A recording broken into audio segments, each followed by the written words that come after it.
हाँ तो बेटा इस क्वेश्चन में क्या बोला हुआ है, एक ब्लॉक जो है वो एक स्मूथ इंक्लाइन प्लेन से नीचे आता है जिसकी इंक्लिनेशन है थीटा, और बॉटम पे पहुंचने में उसकी वेलोसिटी कितनी है बेटा v।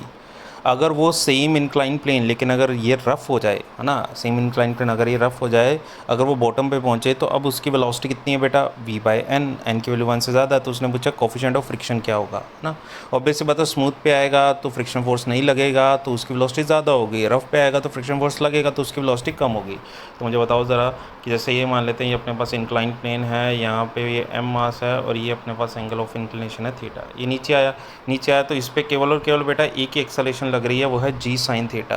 यानी अगर मैं इसकी वेलोसिटी की बात करूँ, है ना, बॉटम पे पहुँचने पे, तो इसकी वेलोसिटी का आंसर होगा अंडर रूट में 2g sine theta acceleration into, अब मान लेते हैं ये जो डिस्टेंस दे रखी है यहाँ से लेके यहाँ तक, ये उसने जो इंक्लाइन प्लेन की डिस्टेंस कवर की है वो है s, तो अंडर 2gh होता है।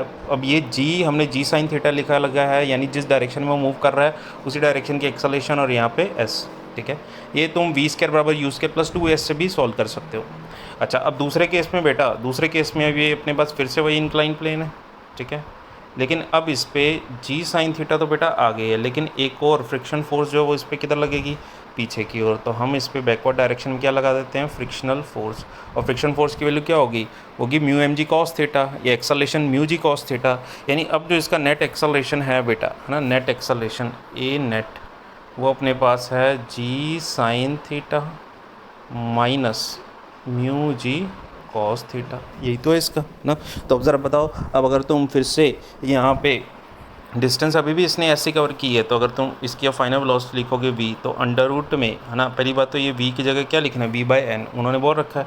तो ये अपने पास कितनी हो चुकी है, ये अपने पास बेटा हो चुकी है 2g कॉमन लिख दिया, अंदर क्या बचा बेटा, sign theta minus mu cos theta, है ना, इंटू s, ये है।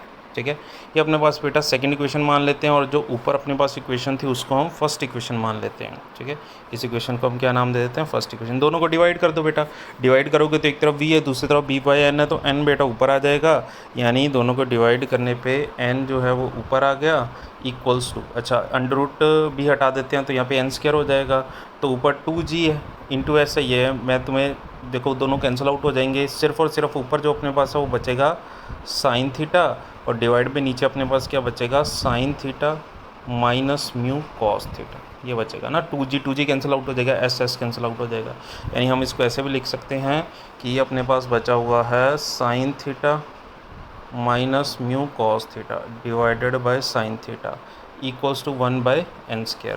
तो ये 1 minus mu cos theta by sine theta, ये बेटा अपने पास बचा हुआ cot theta equals to 1/n²। अब बेटा बस तुम्हें म्यू सॉल्व करना है, इसको उधर लेके जाओगे, म्यू को सॉल्व करोगे, तो म्यू को सॉल्व करने पे मैं आंसर लिख रहा हूँ, म्यू को सॉल्व करने पे अपने पास आंसर बनेगा tan थीटा, और यहाँ ब्रैकेट में अपने पास बनेगा 1 माइनस 1 डिवाइडेड बाय n²। ये आएगा बेटा फाइनल म्यू का आंसर।